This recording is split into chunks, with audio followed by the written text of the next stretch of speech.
시청자 여러분 안녕하십니까? JJC 뉴스온 시작합니다. 전당대회를 앞두고 있는 국민의힘의 세대 간 대결 구도가 뚜렷해지고 있습니다. 고위공직자범죄수사처가 출범한 지 넉 달 만에 1호 수사를 시작했습니다. 이성윤 서울중앙지검장이 직권남용 권리행사방해 혐의로 불구속 기소돼 재판에 넘겨졌습니다.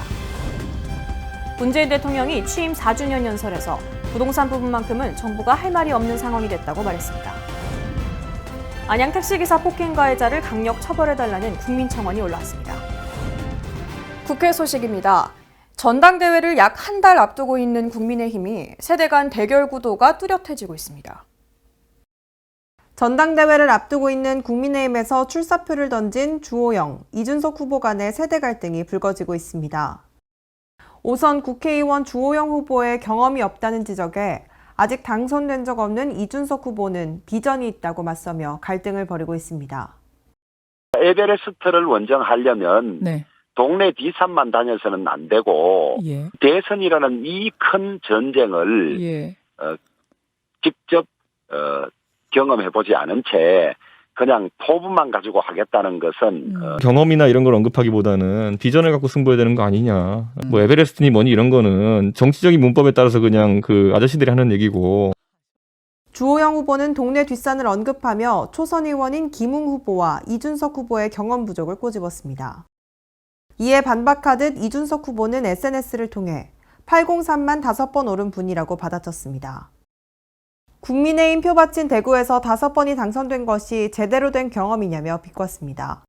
이 밖에 국민의힘에 복당 선언한 홍준표 의원과 국민의힘 초선들 사이 세대 갈등도 보이고 있습니다.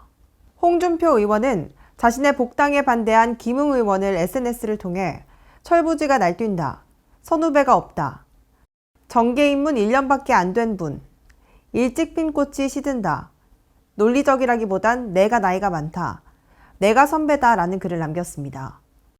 이에 국민의힘 안에서도 비판이 나오고 있는 상황입니다. 국민의힘을 포함한 정치권 내 세대 전쟁의 신호탄이라는 관측도 대두되는 지금 국민의힘은 세대 갈등을 조율할 수 있을지 지켜봐야 할 것입니다. 고위공직자범죄수사처가 출범한 지 넉 달 만에 1호 수사를 시작했습니다. 하지만 1호 수사 대상을 두고 여야에서 실망의 목소리가 나오고 있습니다. 올해 초 공수처가 출범하고 120여일이 넘은 현재 공수처의 1호 수사 대상이 정해졌습니다. 1호 수사 대상으로는 그동안 예상됐던 판검사가 아닌 조희연 서울시 교육감이 수사 대상으로 선정됐습니다. 공수처가 조 교육감에게 적용한 혐의는 직권남용 권리행사방해, 2018년 공고된 중등교사 특별채용 과정에 반대하는 부교육감 등의 업무 배제를 지시하고 직권을 남용해 같은 해 12월 31일 교사 5명을 특별채용한 것으로 보고 있습니다. 공수처는 지난 7일 서울시 교육청에 수사 개시 사실을 공식 통보했습니다. 하지만 이에 앞서 조 교육감은 자신의 SNS를 통해 해직교사 특채는 정당하다고 밝혔습니다. 특별채용제도는 불가피하게 교단을 떠나게 된 교원의 교권을 회복시켜주기 위해 법률로 보장된 정당한 절차로 대부분의 정부 부처에서도 일상적으로 추진하는 행정행위라며 신규 채용 형식이 아닌 저마다의 상황을 고려해 적합한 심사를 할 수 있는 적법하고 정당한 특별채용 절차를 통해 그동안 전국적으로 교단을 떠나게 된 많은 교사들이 제자리로 돌아가게 됐다고 설명했습니다. 공수처의 1호 사건으로 조희연 교육감의 전교조 해직교사 특별채용 의혹에 대한 수사에 착수한 것을 놓고 정치권에선 여야를 가리지 않고 비판의 목소리가 나오고 있습니다. 더불어민주당의 안민석 의원은 11일 SNS에 관련 기사를 공유한 뒤 자괴감이 든다는 멘트를 적기도 했습니다. 공수처의 존재 이유를 따지고 본다면 조금 더 어렵더라도 공수처의 그 선명성과 존재감을 보일 수 있는 사건을 선택했으면 하는 아쉬움이 있습니다. 정치 이런 논란을 좀 피하려는 그런 부분들이 있었지 않나 싶습니다. 이를 두고 야당에서도 비판의 목소리가 나오고 있습니다. 여기 출범한 지 100일이 지나서 사건 접수 1000건이 넘도록 수사하지 않고 있다가 공수처가 이 사건을 전달받고는 바로 착수한 것 등에 대해서 석연치 않다는 지적도 있습니다. 비록 태생부터 문제도 많고 탈도 많은 공수처입니다만 첫 수사를 어떻게 하는지 학생과 학부모 그리고 수많은 교사 지망생들과 청년들이 똑똑히 지켜보고 계신다는 점을 유념해 주시기 바라겠습니다. 우리 사회 어느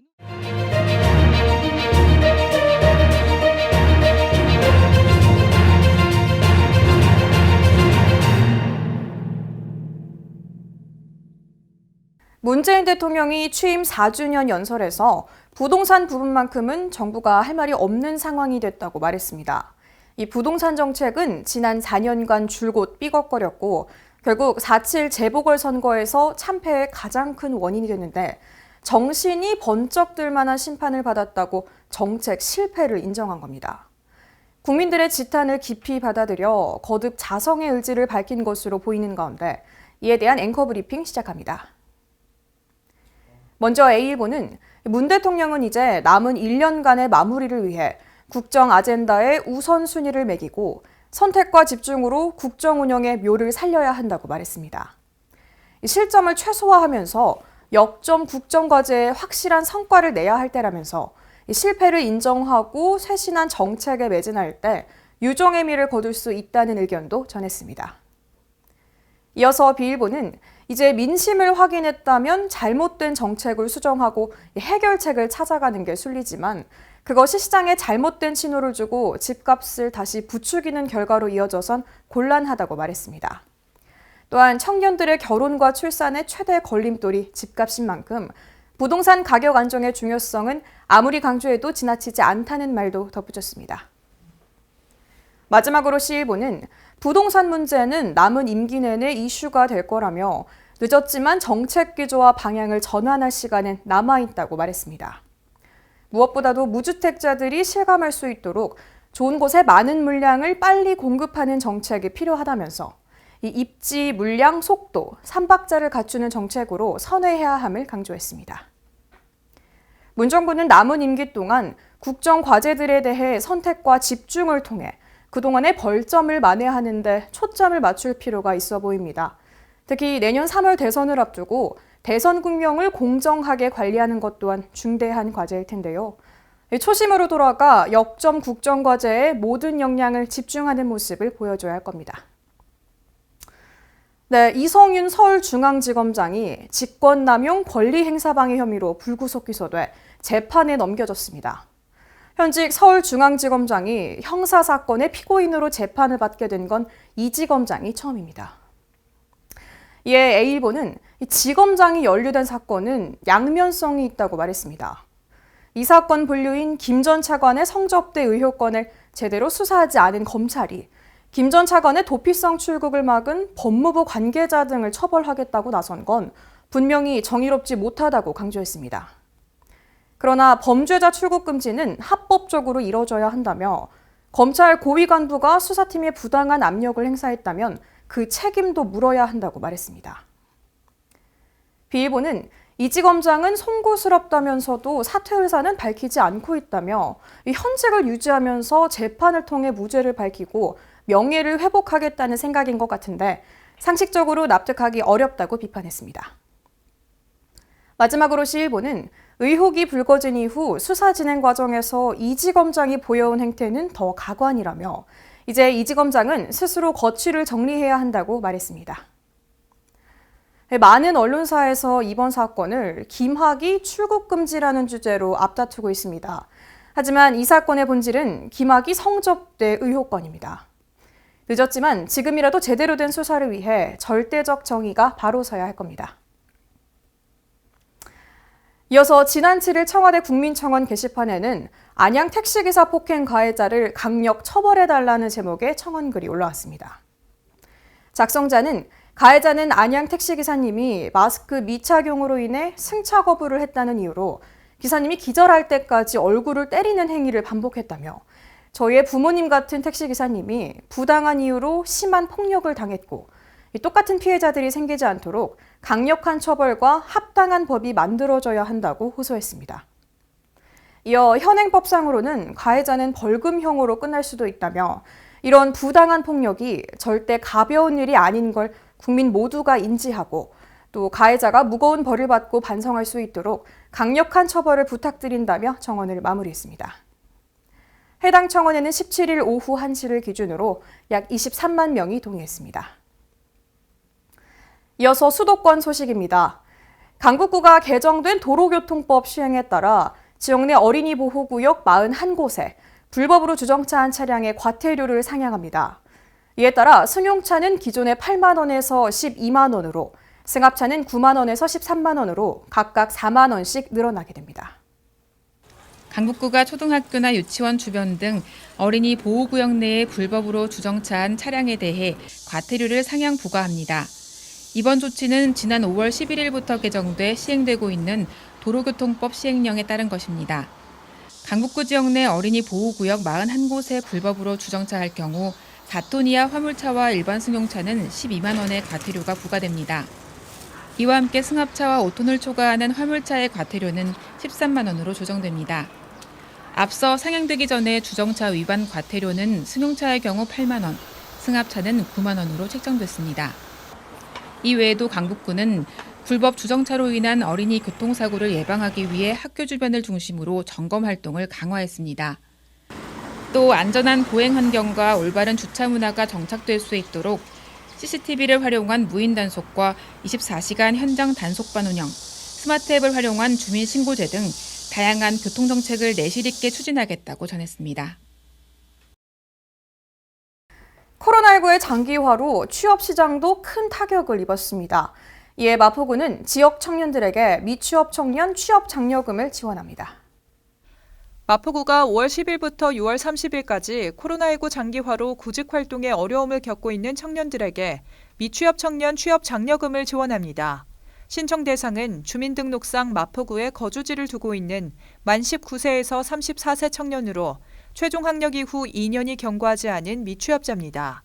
지원을 희망하는 대상자는 5월 10일부터 6월 30일까지 서울 청년 포털 사이트에서 온라인으로 신청하면 됩니다. 선정된 대상자에게는 1인당 50만 원 모바일 마포사랑 상품권을 순차적으로 지급합니다. 자세한 사항은 마포구 아동청년과로 문의할 수 있습니다. 의왕시에는 시민 중심의 새로운 의왕을 만들어가기 위한 조직이 있습니다. 바로 미래위원회인데요. 이 의왕시 미래위원회가 어느덧 제2기 출범을 마쳤습니다. 미래위원회는 시장 직속 자문기구로 시민과 사회단체, 전문가, 공무원 등이 함께 모여 시정 현안에 대한 자문과 정책 제안의 역할을 하고 있는데요. 5월 6일 제2기 의왕시 미래위원회가 새롭게 구성돼 본격적인 활동을 위한 제1차 정기회의를 시청 대회의실에서 개최했습니다. 이날 회의에서는 각계의 전문가, 시민 등으로 구성된 29명의 제2기 위원들에게 위촉장을 수여하고 경제 일자리, 도시개발, 보건복지, 교육문화, 안전환경의 5개 분과위원회의 향후 운영 방안에 대한 토론회 시간을 가졌습니다. 시민이 주도하는, 시민이 원하는 그런 방향으로 사업들이 지금 이어져 나갈 수 있도록 여러분들의 자문이 필요하다고 말씀을 드립니다. 이날 김상돈 시장은 의왕시가 지속가능한 발전을 할 수 있도록 미래위원회가 시민 의견을 수렴하는 소통창구의 역할을 해주고 시의 밝은 청사진을 제시해주길 바란다고 당부했습니다. 네, 광역시 소식입니다. 대전시가 코로나19로 인해 경제적 어려움을 겪고 있는 가구를 대상으로 한시 생계지원금을 지급합니다. 대전시가 5월 10일부터 한시 생계지원금 지급을 위한 온라인 신청 접수를 시작합니다. 지원 대상은 실직, 휴폐업 등 소득이 감소해 생계가 곤란하지만 기존 복지제도나 타 코로나19 피해 지원 사업 지원을 받지 못한 저소득 가구입니다. 가구원 중 한 명이라도 2021년 1월부터 5월까지 근로소득이 2019년 또는 2020년에 비해 감소했고 가구 전체 소득의 합이 기준 중위소득 75% 이하, 재산 총액이 6억 원 이하면 신청할 수 있습니다. 온라인 신청은 세대주 본인이 복지로 또는 모바일 복지로를 통해 신청하면 되고 현장 방문 신청은 주민센터를 통해 가능합니다. 한편 이번 한시 생계지원금은 가구원 수와 관계없이 가구당 50만 원이며 1만 6천여 가구에 지급할 예정입니다. 대전시가 누구나 안심하고 이용할 수 있는 시내버스 환경 조성과 일자리 창출을 위한 2021 희망근로 지원 사업을 추진합니다. 대전시가 2021 희망근로 지원 사업의 일환으로 시내버스 방역 사업에 참여할 시민을 5월 17일까지 공개 모집합니다. 이번 2021 희망근로 지원 사업은 시내버스 방역 소독 등을 수행할 122명을 채용해 일자리를 제공하는 사업으로 취업 취약계층, 코로나19로 인한 실직, 휴폐업 등으로 경제적 어려움을 겪는 시민을 대상으로 진행됩니다.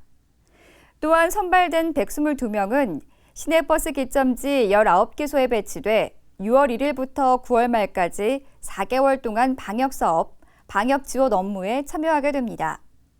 기타 사업 참여에 대한 자세한 사항은 대전시 홈페이지 행정정보, 시정자료실 공고와 일모아 시스템의 모집 공고를 참고하시기 바랍니다. 광주시가 정부 공모 사업에 연이어 선정되면서 국산 AI 반도체 개발에 앞장섭니다. 재단법인 광주테크노파크 컨소시엄은 한국산업기술평가관리원이 주관하는 스마트 가전용 AI SoC 기술 개발 사업에 선정됨에 따라 2024년까지 총 사업비 77억 원이 투입돼 스마트 가전용 AI 반도체를 국내 기술로 개발하고 지역 가전 기업을 대상으로 실증하게 됩니다.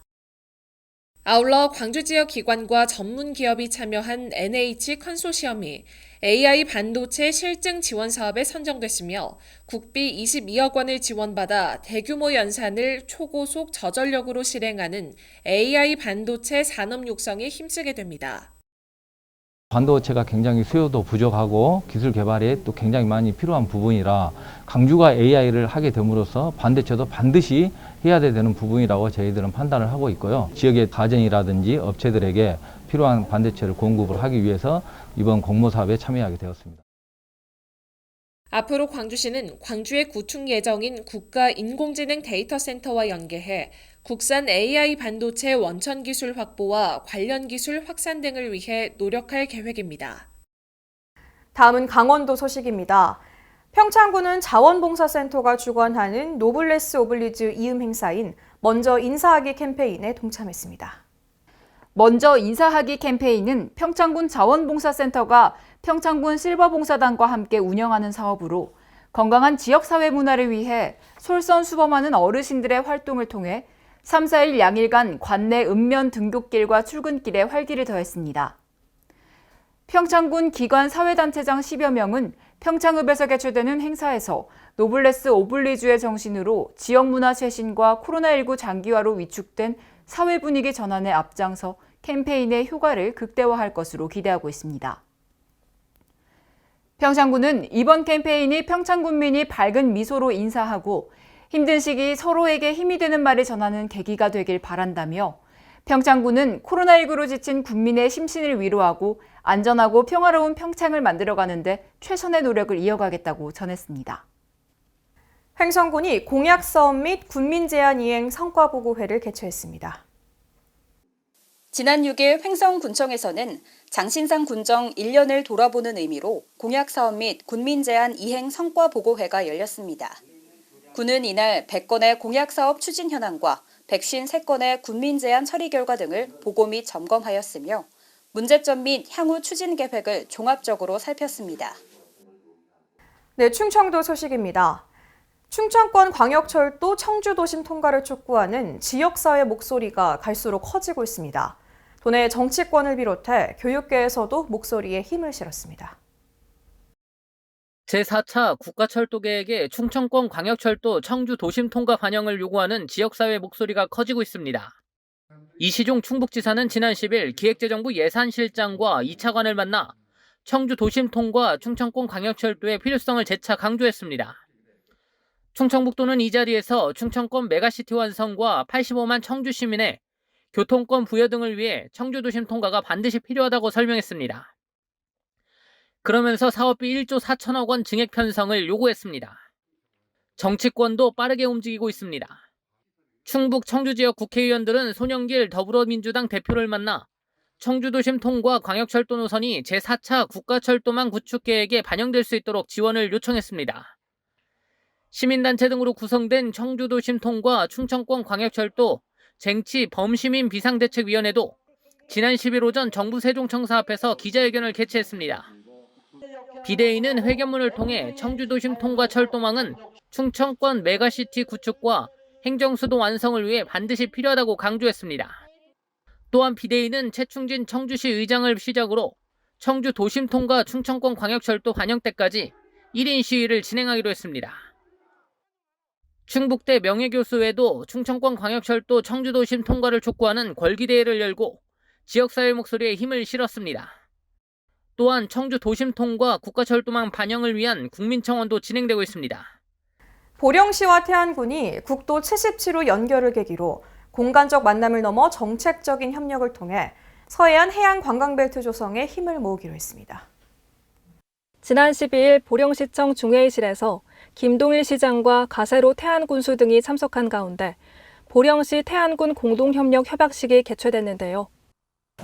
협약에 따르면 양시군은 서해안 해양 레저관광벨트 조성을 위한 협력과제 발굴, 대천항 원산도 영목항 천수만 권역을 연계하는 관광상품 개발, 해양신산업 육성을 위한 협력 방안 실행, 그리고 전국 단위 행사대회 개최 시 상호 협력 등 공동협력과제를 설정하고 추진해 나갈 계획입니다. 이날 협약은 보령시 대천항과 태안군 영목항을 최종적으로 잇는 국도 제77호선 보령 해저터널 개통이 올해 12월로 다가옴에 따라 양 도시의 지속가능한 발전을 도모하기 위해 이루어졌습니다. 네, 경상도 소식입니다. 양산시 시립공공도서관이 5월 가정의 달을 맞아 시민들을 위한 다채로운 독서 진흥 행사를 운영합니다. 중앙도서관은 아빠와 아이가 함께 책을 읽는 사진을 보내면 우수 사진을 선정해 전시하고 12가족에게 문화상품권을 지급하는가 하면 또 다른 이벤트를 통해 카네이션 만들기 키트, 독후 활동 키트를 제공합니다. 웅상도서관은 제시된 키워드만 보고 책을 빌려보는 블라인드 북 등 행사에서 추첨을 통해 도서 상품권을 증정하는 등 그 외 행사 역시 벌이며 서창도서관은 5월 한 달간 엽서 쓰기, SNS 서창 북 리뷰 등을 진행해 선물을 제공합니다. 영어도서관에서는 독후 활동지 2개 이상을 작성해 제출 시 기념품을 주고 상북 어린이 도서관에서는 가족 구성원 관련 책을 빌리면 간식 꾸러미를 제공하는 등 다양한 이벤트를 마련했습니다. 포항 촉발 지진으로 가장 큰 상처를 떠안은 흥해읍. 포항시의 도시재생 사업이 활기를 띠며 조금씩 재난 피해를 극복해 나가고 있는데요. 재난 상황에 대한 대비는 물론 지역 공동체 회복의 마중물이 될 흥해읍의 다목적 재난구호소가 건립됩니다. 지난 7일 포항시는 흥해읍 다목적 재난구호소 착공식을 가졌습니다. 시는 촉발 지진으로 전파 판정을 받은 경림 뉴소망타운 철거 후 국도비 90억 원 등 총 114억 원의 사업비를 투입해 흥해읍 다목적 재난구호소를 건립합니다. 흥해읍 다목적 재난구호소는 지상 2층 규모로 올해 12월 말 준공 예정이며 평상시에는 시민의 생활체육 여가 활동을 위한 공간으로 쓰이고 재난 시에는 시민의 안전을 지키기 위한 구호시설로 활용됩니다. 주요 시설은 실내 구호소, 심리치료실, 편의시설 등이며 수용 인원은 250여 명으로 재난 시 안정적인 이재민 구호 지원이 가능할 것으로 기대됩니다. 포항시는 지속적인 방제 인프라 구축 사업을 통해 재난을 성공적으로 극복하는 방제 선진도시로 자리매김한다는 방침입니다. 네, 전라도 소식입니다. 어린이 교통안전 강화 대책 일환으로 어린이 보호구역 내 주정차 위반 과태료가 대폭 상향됩니다. 개정된 도로교통법에 따르면 어린이 보호구역 내 주정차 위반 시 승용차는 12만 원, 승합차는 13만 원을 부과하게 됩니다. 시는 어린이 보호구역 내 교통안전문화가 정착될 수 있도록 안내문 배부와 SNS를 통해 홍보하는 한편 안전신문고 앱을 이용한 주정차 주민신고제를 추진해 불법 주정차 행위를 근절해 나갈 계획입니다. 전주에서 전주 한지 학술 국제 심포지엄을 열고 한지의 우수성을 알렸습니다. 자세한 내용 황인아 기자가 취재했습니다. 전북 전주에서 전주 한지 학술 국제 심포지엄을 열고 한지의 우수성과 적용 사례에 대한 학술 발표를 진행했습니다. 전주시에 따르면 이번 국제 학술 심포지엄에는 최성일 전주 한지장과 이탈리아 국립고문서 도서 관계자, 바티칸 박물관 종이보건 관계자 등 국내외 전문가들이 화상으로 참여했습니다. 참석자들은 전주 한지의 우수성과 한지 보존 처리 사례 등을 주제로 발표했고 전주 한지 제조와 활용 등에 대해 정보도 공유했습니다. 전주시 관계자는 국제학술 심포지엄을 통해 전주 한지의 전통성을 알리고 세계화할 수 있도록 다양한 의견을 교류하는 자리가 됐다며 앞으로도 전주시가 세계적인 한지 도시로 도약하기 위해 부단히 노력할 것이라고 말했습니다. 지금까지 전북에서 황인아였습니다. 남원시립국악단이 한옥자원 활용 야간 상설 공연 남원창극 연려 춘향수절가를 선보입니다. 보도에 황인아 기자입니다. 남원시립국악단은 2021년 한옥자원 활용 야간 상설 공연 남원창극 연려 춘향수절가를 선보입니다. 남원 광안루 인근 안숙성 명창의 여정에서 펼쳐지는 연려 춘향수절가는 판소리 춘향가의 탄생지인 남원에서 여러 가지 상상력의 표현을 선보일 예정입니다.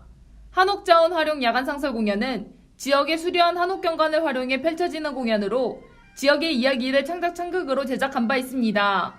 남원시 관계자는 남원시립국악단은 춘향가, 흥부가, 정유재란 등 남원의 문화역사 자원을 소재로 한 독특한 공연 양식을 개발했다며 이러한 공연 문화를 새로운 관광상품으로 자리매김해 남원문화 정체성 확립에 크게 기여하겠다고 앞으로의 계획을 전했습니다.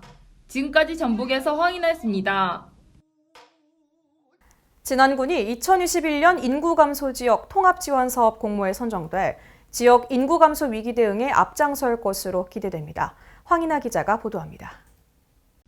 진안군이 행안부가 주관하는 2021년 인구감소 지역 통합지원사업 공모에 최종 선정됐습니다. 인구감소 지역 통합지원 공모 사업은 지역의 인구감소 위기 대응을 위해 지역의 활력의 핵심 주체인 청년의 정착 지원과 지역 공동체 활성화를 집중 지원하기 위한 사업입니다.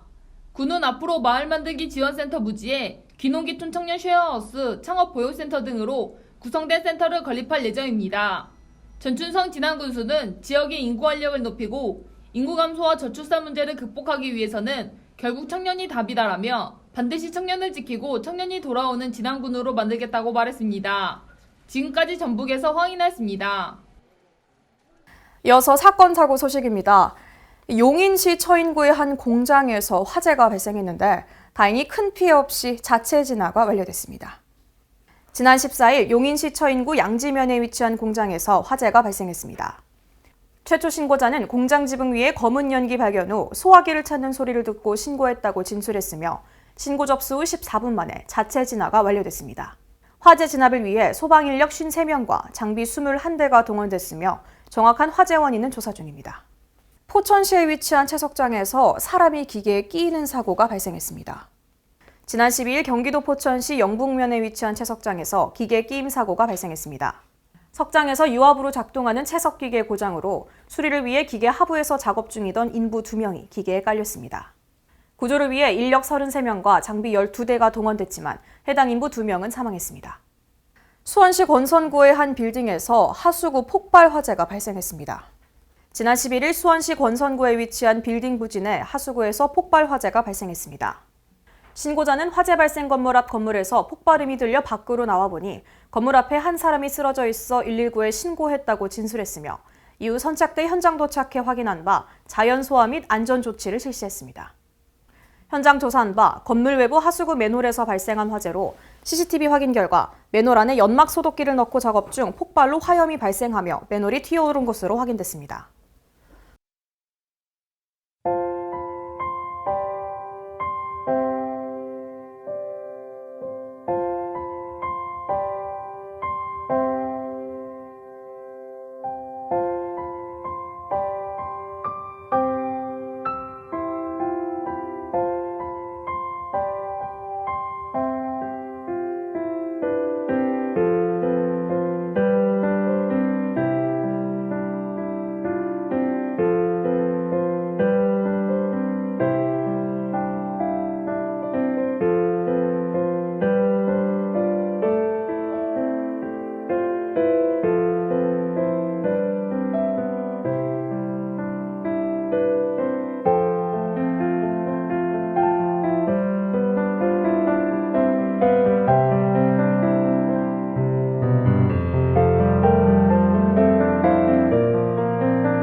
고혈압은 우리나라 국민 4명 중 1명이 가지고 있을 정도로 흔한 질환이라고 합니다.